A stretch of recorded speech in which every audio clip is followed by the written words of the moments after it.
Welcome to our channel. Today we how to uninstall Google AdSense Auto Ads, beginner guide step by step clearly.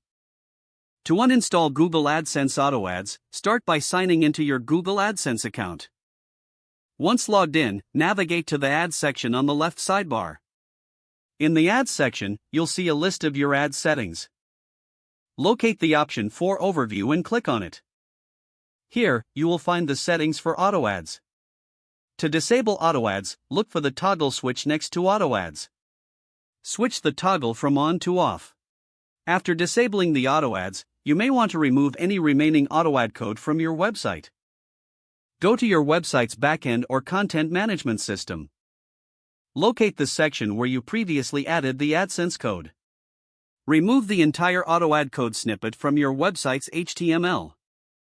Save your changes and check your website to ensure the ads are no longer displayed. It may take some time for changes to reflect on your site. Monitor your site over the next few hours to confirm that the auto ads have been completely removed. If you have any further issues, refer to the AdSense Help Center for additional support. If the page does not load, refresh the browser or try again in a private or incognito window.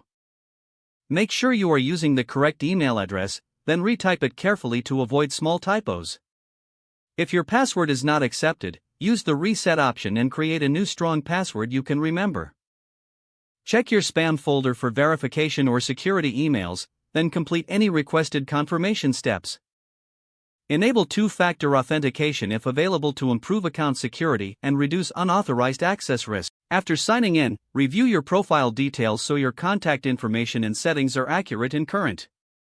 If you see an error message, note it down and try again after restarting your device and internet connection. Log out when you finish, especially on shared devices, to keep your account and payment information secure. If the page does not load, refresh the browser or try again in a private or incognito window. Make sure you are using the correct email address, then retype it carefully to avoid small typos.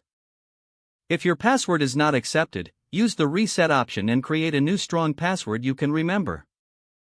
Check your spam folder for verification or security emails, then complete any requested confirmation steps. Enable two-factor authentication if available to improve account security and reduce unauthorized access risk. After signing in, review your profile details so your contact information and settings are accurate and current. Don't forget to like this video and subscribe to our channel for more step-by-step tech guides.